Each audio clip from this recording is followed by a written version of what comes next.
नमस्कार, आप देख रहे हैं न्यूज वॉच इंडिया और मैं हूं आपके साथ सत्यम गौर। बुलेटिन की शुरुआत करेंगे बड़ी खबर के साथ। पीओके पर रक्षा मंत्री राजनाथ सिंह का बड़ा बयान सामने निकल कर आया है। भारत में विलय की मांग पर अड़े हैं पीओके के लोग, ये उनका बड़ा बयान सामने निकल कर आया है। बड़ी जानकारी इस वक्त की। रक्षा मंत्री राजनाथ सिंह का पीओके पर बड़ा बयान सामने निकल कर आया है। भारत में विलय की मांग पर अड़े हैं पीओके के लोग, ये उन्होंने कहा है। कश्मीर राज से पाक को कुछ नहीं मिलेगा, ये राजनाथ सिंह ने कहा है। अपने अंदरूनी मामले पर सोचे पाक, ये राजनाथ सिंह ने कहा है। बड़ा बयान सामने निकल कर आया है रक्षा मंत्री राजनाथ सिंह का। बड़ी और अहम जानकारी इस वक्त की आपके टीवी स्क्रीन पर, जहां आपको बताते चले कि पीओके को लेकर रक्षा मंत्री राजनाथ सिंह ने बड़ा बयान दिया है। भारत में विलय की मांग कर रहे हैं पीओके के लोग। कश्मीर राज से पाक को कुछ नहीं मिलने वाला।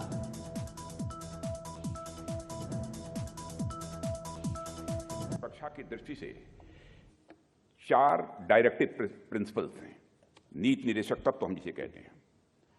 जब हम भारत की राष्ट्रीय सुरक्षा की बात करते हैं मित्रों, तो सबसे पहले बात सीमाओं की सुरक्षा की आती है, क्योंकि यदि सीमाएं सुरक्षित नहीं होंगी तो हमारा राष्ट्र भी किसी भी सूरत में सुरक्षित नहीं होगा। सीमा सुरक्षा की दृष्टि से हम 7 देशों के साथ लगे हुए 15,106 किलोमीटर लंबे लैंड बॉर्डर्स की निगरानी तो करते ही हैं, साथ ही साथ 7,516.6 किलोमीटर लंबी कोस्ट लाइन और कई लाख वर्ग किलोमीटर, जहां तक मेरी जानकारी है अप्रॉक्सीमेटली 21.72 लाख स्क्वायर किलोमीटर के एक्सक्लूसिव इकोनॉमिक जोन की भी रखवाली की हम लोग करते हैं। पिछले लगभग 75 ईयर्स में लैंड और मैरीटाइम बाउंड्रीज पर हमें बहुत सारी चुनौतियों का सामना करना पड़ा है, मगर हमारी सेनाओं और सुरक्षा बलों ने मिलकर उस चुनौती का डटकर सामना किया है और उस पर विजय प्राप्त की है। साथियों, जब से भाई हमारा यह भारत आजाद हुआ है, कई भारत विरोधी ताकतों की यह लगातार कोशिश रही है कि या तो सीमाओं पर या फिर सीमाओं के रास्ते से भारत के भीतर अस्थिरता का माहौल पैदा किया जाए। पाकिस्तान की जमीन से इसके लिए बड़े पैमाने पर लगातार कोशिश की गई है। आप लोग पड़ोसी हैं, अच्छी तरह जानते होंगे। और इस खबर पर हमारे साथ रक्षा विशेषज्ञ टीपीएस त्यागी हमारे साथ सीधा जुड़ गए हैं। सर, आपका बहुत बहुत स्वागत है न्यूज वॉच इंडिया पर। धन्यवाद। सर, पीओके को लेकर रक्षा मंत्री राजनाथ सिंह का ये बड़ा बयान सामने निकल कर आया है। उन्होंने कहा है कि भारत में विलय की मांग कर रहे हैं पीओके के लोग। जी, राजनाथ जी ने 2 बातें कही, एक तो पीओके का विलय और दूसरा कश्मीर का राग। जी जी। अब पीओके के विलय के बारे में हम ये कहना चाहते हैं कि पाकिस्तान ऑक्युपाइड कश्मीर का हिस्सा है। कश्मीर हमारा अभिन्न अंग है, यानी पीओके के लोग भी हमारे लोग हैं।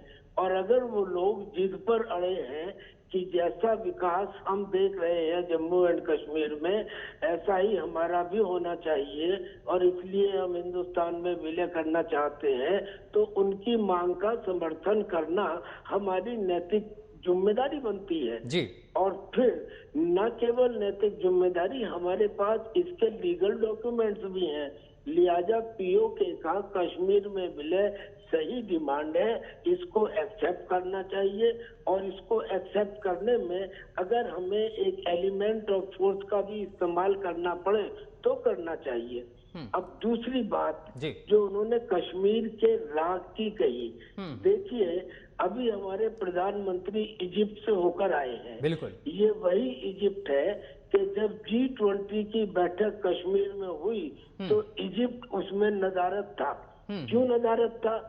इसलिए कि शायद वो कश्मीर के बारे में पाकिस्तान के रवैये से सहमत रहे होंगे, ऐसा हम अंदाजा लगाते हैं।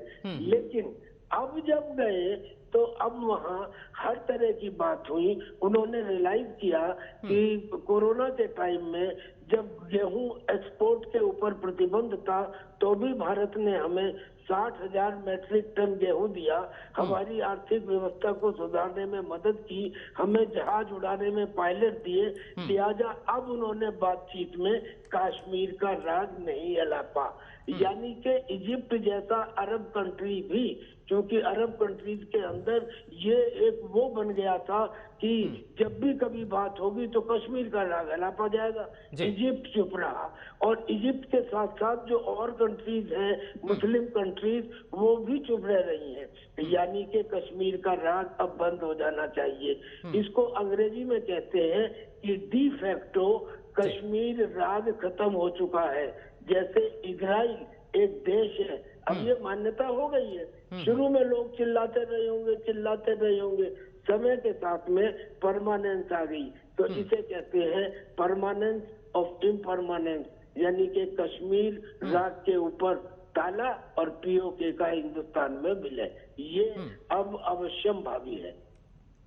टीपीएस त्यागी जी, क्या लगता है कि अब कश्मीर राग ना अलाप के पाकिस्तान को अपने अंदरूनी मामलों पर भी ध्यान देना चाहिए, क्योंकि वहां पर आटा दाल के भाव भी बड़े आसमान छू रहे हैं? पाकिस्तान की मजबूरी ये है कि अंदरूनी हालात से ध्यान हटाने के लिए ही कश्मीरी राग अलापा जाता है। ऐसा नहीं है कि वहाँ की जनता नहीं चाहती, वहाँ की जनता तो हिंदुस्तान के लोगों की तारीफ करती है। वहाँ के तो इमरान खान जैसे लीडर भी अब हिंदुस्तान की और हिंदुस्तान के प्राइम मिनिस्टर की तारीफ करने लगे हैं। पीओके के लोग तारीफ कर रहे हैं। खुद वहाँ पे बलूचिस्तान हो या सिंध हो, रोज बलवे हो रहे हैं। तहरीके तालिबान पाकिस्तान खा रहा है उनको, वो कह रहा है कि मैं शरीयत का झंडा फहराऊंगा। तो उनकी ये मजबूरी है, पर उनको कम से कम अब ये सबक ले लेना चाहिए कि अगर वो बड़े भाई के साथ में, हिंदुस्तान के साथ में अपना व्यापार खोले और इस बात का आश्वासन दें कि आइंदा उनकी धरती से आतंकवाद नहीं फैलेगा हिंदुस्तान के खिलाफ, तो उनकी आर्थिक स्थिति भी सुधर सकती है और कोई दूसरा देश आके बाहर से उनकी स्थिति को सुधार दे, ऐसा अब मुमकिन नहीं है।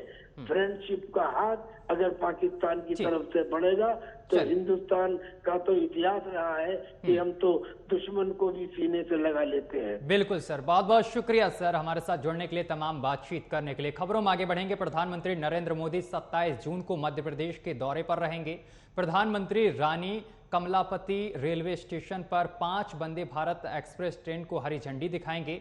पीएम मोदी राष्ट्रीय सिकल सेल एमीनियम और मिशन का भी शुभारंभ करेंगे। इस दौरान प्रधानमंत्री भोपाल और शहडोल में आयोजित कई कार्यक्रमों में शामिल होंगे। प्रधानमंत्री के कार्यक्रम की तैयारियों को देखते हुए सीएम शिवराज सिंह चौहान शहडोल पहुंचे हैं, जहां पर उन्होंने कार्यक्रम की तैयारियां देखी हैं और सुरक्षा व्यवस्था के बारे में जानकारी ली है।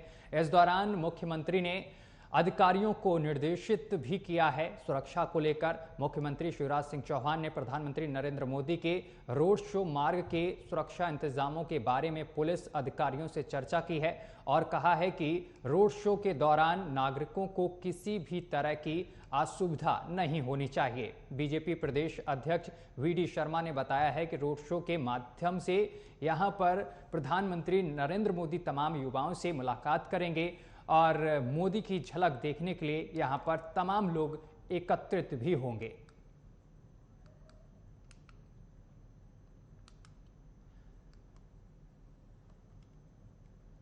चलिए खबरों में आगे बढ़ेंगे। मौसम की एंट्री के साथ ही पहाड़ों से लेकर मैदानी इलाकों तक देश के तमाम राज्यों में हाहाकार मच गया है।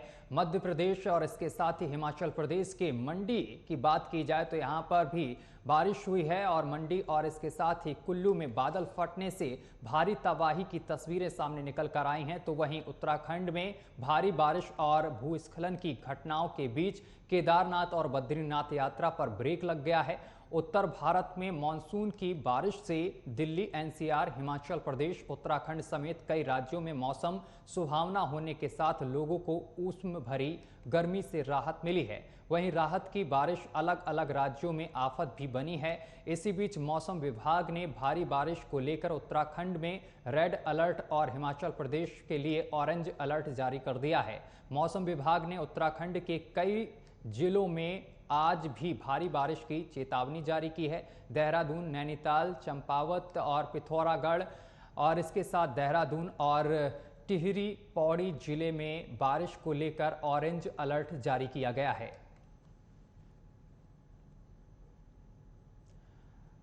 तो बारिश जो है वो आफत भी बनी है उत्तराखंड में। आप देख सकते हैं, तमाम तस्वीरें हम आपको दिखा रहे हैं, देख सकते हैं किस तरीके से बादल फटने के बाद तबाही आ गई है और तमाम किसानों को भी इस दौरान भारी नुकसान हुआ है।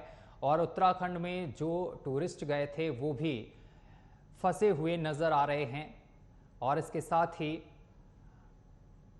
मौसम विभाग ने ऑरेंज और रेड अलर्ट भी जारी किया है। उत्तराखंड में रेड अलर्ट जारी किया गया है तो हिमाचल प्रदेश में ऑरेंज अलर्ट जारी किया गया है। उत्तर भारत में मानसून की बारिश से दिल्ली, एनसीआर, हिमाचल प्रदेश, उत्तराखंड समेत कई राज्यों में मौसम सुहावना होने के साथ लोगों को उष्म भरी गर्मी से राहत जरूर मिली है, लेकिन कई राज्यों में बारिश से हाहाकार भी मच गया है। लोगों को भारी दिक्कतों का सामना भी करना पड़ रहा है। राहत की बारिश अलग अलग राज्यों में आफत भी बनी है। इस बीच मौसम विभाग ने भारी बारिश को लेकर उत्तराखंड में रेड अलर्ट और इसके साथ ही हिमाचल प्रदेश के लिए ऑरेंज अलर्ट जारी किया है।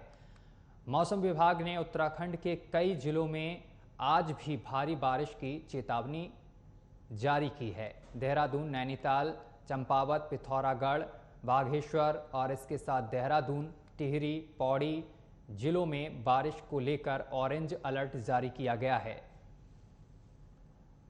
ये तमाम तस्वीरें हम आपको दिखा रहे हैं जहां आप देख सकते हैं किस तरीके से भूस्खलन हुआ है। और इस खबर पर निसी भाटिया हमारे साथ सीधा लाइव हमारी सहयोगी जुड़ गई हैं। निसी भाटिया, तमाम जगह भारी बारिश हुई है। उत्तराखंड की बात की जाए तो कई जगह भूस्खलन हुआ है, कई जगह बादल फटने की भी खबर सामने निकल कर आई है। वहीं मौसम विभाग ने चेतावनी जारी की है कि उत्तराखंड में रेड अलर्ट जारी किया गया है। इसके साथ ही हिमाचल प्रदेश में येलो अलर्ट जारी किया गया है। जी सत्यम, जिस तरीके से अक्सर हम लोग देखते हैं कि पर्वतीय क्षेत्रों पर बारिश अगर होती है तो किस कदर वो हाहाकार मचा देती है। मौसम तो बेहद सुहाना होता है, लेकिन उसके बाद जो बारिश हाहाकार मचाती है उससे कई लोगों की जान भी चली जाती है। इसी के साथ आपको बता दें कि उत्तराखंड में तमाम जगहों पर इस तरीके से बारिश की तबाही मचाई हुई है, जिसको लेकर मौसम विज्ञान केंद्र के जो निदेशक है विक्रम सिंह ने जारी कर दिया है ऑरेंज अलर्ट और इसी के साथ रेड अलर्ट भी जारी कर दिया है कई जिलों में। और आपको बता दें 26 जून तक तो ऑरेंज अलर्ट जारी कर दिया गया है क्योंकि भारी बारिश की चेतावनी जाहिर कर दी गई है। और इसी के साथ आपको बता दें कि 27 और 28 को उत्तरकाशी, चमोली, पिथौरागढ़, रुद्रप्रयाग और बागेश्वर में बारिश की चेतावनी दी गई है। और ये बारिश जो होगी उससे भूस्खलन से लेकर लैंडस्लाइड होने की आशंका भी जताई गई है, जिसको मद्देनजर रख अब तमाम जगह सुरक्षा व्यवस्था को मद्देनजर रख वहां पर सभी लोगों को सुरक्षित स्थानों पर जाने के लिए भी कह दिया गया है। और इसी के साथ चेतावनी जाहिर कर दी है और अपने आप में सुरक्षित रहें, लोग उनको संदेश भी दे दिया गया। और इसके अलावा आपको बता दें कि 29 तारीख को 26 तारीख तक तो रेड अलर्ट जारी है, लेकिन 29 तारीख को ऑरेंज अलर्ट और येलो अलर्ट भी जारी कर दिया गया है कई जिलों पर। और इसके अलावा एक और आपको बात बता दूं कि बागेश्वर में हाल फिलहाल आकाशीय बिजली गिरने से 400 बकरियों की मौत हो गई। और आप देख सकते हैं आंकड़ा बहुत बड़ा है। और इसके साथ साथ कई और जगह जनहानि हुई है। और ये बारिश पहाड़ों में जब होती है तो जनहानि के साथ साथ ये हाहाकार मचा देती है। मौसम एक तरफ सुहाना लगता है, लेकिन दूसरी तरफ बागेश्वर और आपको बता दें जिस तरीके से 4 धाम है उत्तराखंड में, गंगोत्री, यमुनोत्री, केदारनाथ, बद्रीनाथ, वहां पर भी भारी बारिश के संकेत जाहिर कर दिए गए हैं कि केदारनाथ और बद्रीनाथ के यात्रियों को एक जिसे कहते हैं नियमित संख्या में ही भेजा जा रहा है। इसके अलावा और यात्रियों को नहीं भेजा जा रहा है। और बागेश्वर के रास्ते में भी आपको बता दें कि कई ऐसे मोटर मार्ग हैं जो बंद कर दिए गए हैं, क्षतिग्रस्त हो गए हैं। लैंडस्लाइड के कारण वहां पर सड़कों पर मलबा आ गया है, जिस कारण यातायात पूरी तरह से बाधित कर दिया गया। चलिए, बहुत बहुत शुक्रिया निसी भाटिया तमाम जानकारी साझा करने के लिए। तो आपको बताते चले कि कुल्लू में बादल फटने से आफत की बारिश देखने को मिली है।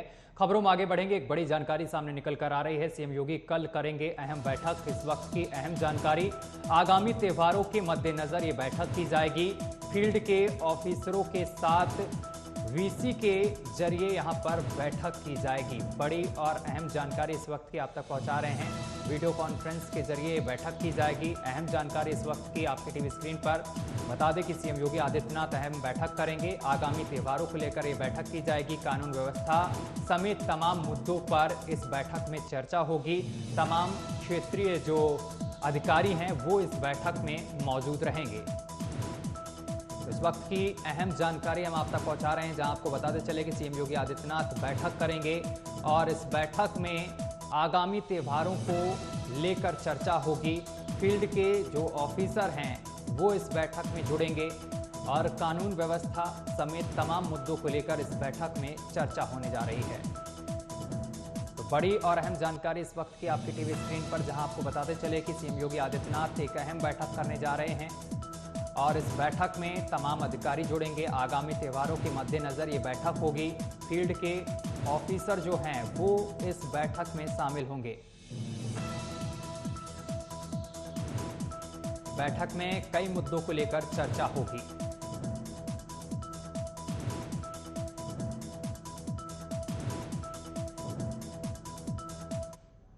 चलिए खबरों में आगे बढ़ेंगे। न्यूज वॉच इंडिया के साथ सुपर एक्सक्लूसिव इंटरव्यू में भारत सरकार के केंद्रीय मंत्री कौशल किशोर ने कई अहम बातें की हैं। उन्होंने कहा है कि पूरे 49 शहर को कचरा मुक्त बनाने का अभियान है। 100 स्मार्ट सिटी दिसंबर 2023 तक पूर्ण होंगी। हर एक शहर को स्वच्छ बनाना है और पीने का पानी लोगों के घरों तक पहुंचाना है। पाइपलाइन बिछा कर बहुत से काम हुए हैं। पूरे 4900 शहर पूरे देश में कचरा मुक्त बनाने का अभियान है। 100 स्मार्ट सिटी जो दिसंबर तक के 2023 तक कंप्लीट होंगी। प्रत्येक शहर को स्वच्छ बनाना है और पीने का पानी लोगों तक पहुंचाना है। घरों तक पाइपलाइन बिछा करके शुद्ध पानी पीने का देना है। तो और शहर में जो भी कूड़ा करकट निकलता है उसको अलग से उसका प्लांट लगाना है। तो ये लग रहे काम हो रहे हैं बड़े पैमाने पे। तो इसके लिए अभी जैसे 100 खबर कानपुर देहात से सामने निकल कर आ रही है, जहां पर अवैध निर्माणाधीन चर्च में तोड़फोड़ के मामले सामने निकल कर आए हैं। बताते चले कि मामले में पुलिस ने अलग अलग धाराओं में मुकदमा दर्ज किया है। बजरंग दल के साथ अन्य संगठनों के कार्यकर्ताओं ने भारी तादाद में पहुंचकर निर्माणाधीन अवैध चर्च को लेकर विरोध प्रदर्शन किया था, जिसके बाद सदर तहसीलदार ने बजरंग दल और अन्य संगठन के लोगों पर मुकदमा दर्ज कराया गया है, जिसमें 13 नामजद और 70 से 80 लोगों के खिलाफ गंभीर धाराओं में मामला दर्ज किया गया है। साथ ही सदर तहसील ने सरकारी काम में बाधा डालने के साथ ही पुलिसकर्मियों और अधिकारियों से अभद्रता करने का भी आरोप लगाया है। आपको बताते चले कि केडीए की ओर से अवैध निर्माणाधीन बिल्डिंग को सीज करने के बाद भी चोरी छुपके से काम चल रहा था। स्कूल की आड़ में अवैध रूप से चर्च बनाया जा रहा था। साथ ही प्रदर्शन कर रहे संगठनों ने चर्च की आड़ में धर्मांतरण करने का काम करने का आरोप भी लगाया था। अगली खबर राजधानी दिल्ली से सामने निकलकर आ रही है। दिल्ली में मानसून की पहली बारिश ने विभाग की पोल खोलकर रख दी है, जहां आरके पुरम सेक्टर 12 की 3 दुकानों के छज्जे भरभरा कर गिर गए हैं। गनीमत ये रही है कि कोई हताहत नहीं हुआ है। बताया जा रहा है कि ये मार्केट 50 अब आपको बताते चले कि 500 साल पुराना बताया जा रहा है और ये CPWD और MCD दोनों की देखरेख में है। दोनों विभागों की लापरवाही के कारण ये हादसा हुआ है। दोनों विभाग सालों से इसकी मरम्मत नहीं करा रही थी।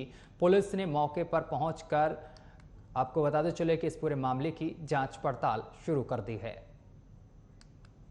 बिल्कुल डालिए, पैसे डालिए। हुआ 10-45 पे पत्तों की तरह ये पूरी सज्जा सारा ढह गया। कितनी पुरानी है यहाँ पर ये मार्केट है आप लोगों की आरके पुरम की? 57 ईयर्स। अच्छा। और आज तक यहाँ पर कोई रिपेयर हुआ कुछ नहीं हुआ 57 साल। अभी रंगाई पुताई का काम हुआ था यहाँ पर? कुछ नहीं हुआ जी। अच्छा। जैसे मार्केट नीचे का हुआ रॉन्ग करना करा मार्केट का बनाती और जो मेन काम था छज्जों का ये किसी का नहीं हुआ। अच्छा। यहाँ जैसे जैसे लोकसभा चुनाव की तिथियां नजदीक आ रही हैं, लगातार राजनीतिक पार्टियों की सरगर्मियां बढ़ती जा रही हैं। जिस तरह से निकाय चुनाव में AIMIM पार्टी ने अच्छा प्रदर्शन किया तो वहीं राजनीतिक दुनिया में मजलूम समाज पार्टी का भी जन्म हो चुका है और मजलूम समाज पार्टी लोकसभा चुनाव में लोकसभा की 10 सीटों पर चुनाव लड़ने जा रही है और इसकी पूरी तैयारी कर रखी है। इसी पर हमारे संवाददाता तस्लीम राणा ने बातचीत की है मजलूम समाज पार्टी के राष्ट्रीय अध्यक्ष से। कहीं ना कहीं खलबली देखने को मिली थी, तो कहीं ना कहीं अब ऐसे में उसी तर्ज पर मजलूम समाज पार्टी भी चुनावी मैदान में कूद चुकी है। कहीं ना कहीं विपक्ष को और अन्य तमाम पार्टियों को बड़ा झटका दे सकती है लोकसभा चुनाव में। ज्यादा बातचीत करने के लिए मेरे साथ मौजूद हैं, संस्थापक हैं, पार्टी के संस्थापक हैं लियाकत मुस्लिम। बात करते हैं, बहुत बहुत स्वागत मीडिया पर। सबसे पहले जिस तरह से पार्टी अब चुनावी मैदान में आई है, लोकसभा चुनाव नजदीक है, तो किस तरह के मुद्दे आपके रहने वाले और कहां तक आप चुनाव लड़ेंगे, कहां किन क्षेत्रों में क्या रहेगा? तू इधर उधर की ना बात कर, ये बता काफिला क्यों लौटा। तू इधर उधर की ना बात कर, ये बता काफिला क्यों लौटा। हमें राहजनों से गिला नहीं, तेरी राहजनी पे सवाल है।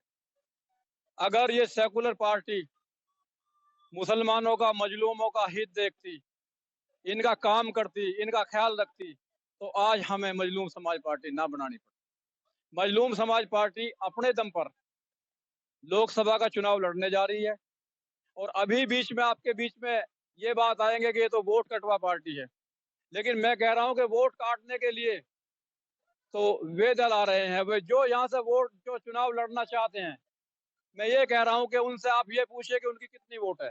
समाजवादी पार्टी को अगर मजलूम समाज, खास तौर से मुस्लिम समाज अगर एक वोट ना दे तो उनकी एक भी वोट आने वाली नहीं है। एक सीट तो क्या, एक वोट भी नहीं आ सकती। लोकदल अगर मजलूम समाज उनकी साथ ना रहे तो वो एक सीट भी नहीं ला सकते। हम काटने के लिए, हम तो जीतने के लिए आए हैं। हमारी वोट तो लोकदल, सपा, बसपा और कांग्रेस काट रही है। जहां तक सवाल भाजपा का है, ना हमने कभी उन्हें सपोर्ट किया, ना हम सपोर्ट करेंगे, तो उनसे हमें क्या गिला है, वो हमें क्या देंगे। उसके बावजूद भी फिर भी मैं दाद दे रहा हूं सरकार को कि वो विकास के कार्यों में कोई, मैं समझ रहा हूं कि भेदभाव नहीं। देखिए, ये थे हमारे साथ कहीं ना कहीं जो मजलूम समाज पार्टी है उसके अध्यक्ष हैं। सीधे रूप से कहना है जो अन्य पार्टियों में कहीं ना कहीं मुस्लिमों को भागीदारी नहीं मिल रही है, तो ऐसे में इन्हें मजलूम समाज पार्टी का गठन करना पड़ा। और लोकसभा चुनाव की बात करें तो लोकसभा चुनाव में 10 सीटों पर पार्टी चुनाव लड़ने के लिए जा रही है और ऐसे में देखना ये होगा किस तरह के समीकरण आगामी चुनाव में निकलकर सामने आते हैं। मैं तस्लीम राणा, न्यूज़ वॉच इंडिया। और चलिए इसी के साथ बुलेटिन में अभी के लिए बस इतना ही। देश दुनिया की तमाम खबरें देखने के लिए देखते रहिए न्यूज़ वॉच इंडिया।